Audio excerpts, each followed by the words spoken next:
When people think of financial disasters, they imagine chaos, markets crashing, banks failing, panic in the streets. But the truth is, the most dangerous crashes don't start with explosions. They whisper quietly, years before they strike. And right now, that whisper is getting louder. From October 2022 to December 2024, America lived through something almost no one noticed. The longest yield curve inversion in nearly a century, over 700 days straight. Longer than before 2008, longer than before the Great Depression. The bond market has been flashing red for 2 years, and yet most people have no idea what it means. Every major recession since World War II began with the same signal, a yield curve inversion. It has predicted 8 out of 9 recessions. In simple terms, it's when short-term interest rates rise above long-term rates. It's like saying, I'd rather lock my money away for 10 years than lend it for 3 months. That's not optimism, that's fear. And the longer the inversion lasts, the worse the crash that follows this one. Lasted twice as long as the one before the Great Depression. Let's rewind. In 1929, the yield curve inverted. Markets ignored it. Stocks soared nearly 100%. Everyone thought prosperity was permanent. Until October 1929, when the crash wiped out 89% of market value. Fast forward to 2008. The curve inverted in 2005, but housing and stocks kept rising. People said, this time is different. Then everything collapsed. Both warnings were shorter than the inversion we just lived through.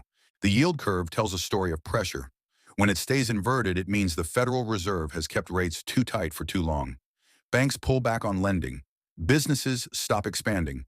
The economy slowly suffocates. Think of it like a dam holding back floodwater. The longer the pressure builds, the worse the break will be.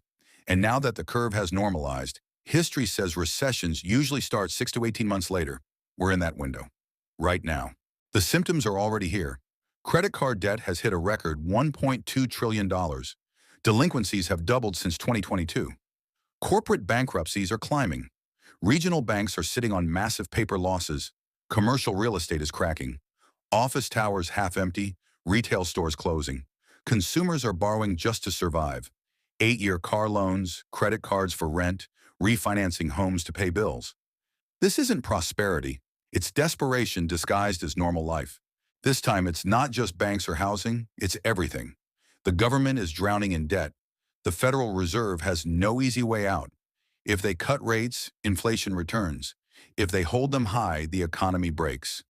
Meanwhile, global tensions, fragile supply chains, and volatile energy markets make the system even weaker. Every part of the economy feels like it's one shock away from collapse. Here's the scariest part: the confidence. In 1929, people believed technology had ended recessions forever. In 2008, they believed housing prices could never fall. And now people think artificial intelligence and the Fed can save everything. But the yield curve doesn't lie. It can't be manipulated or spun. For 700 days, it was screaming that something catastrophic was coming. Now that it's over, the countdown has begun. So what happens next? No one knows exactly when the dam will burst, only that it will.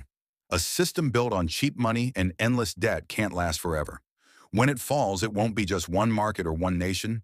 It'll be global, simultaneous, and historic. The smart money is already preparing, buying gold, land, hard assets, even second citizenships, because they know what the bond market knows. The longest warning in modern history just ended, and when the music stops, those who ignored it will pay the highest price.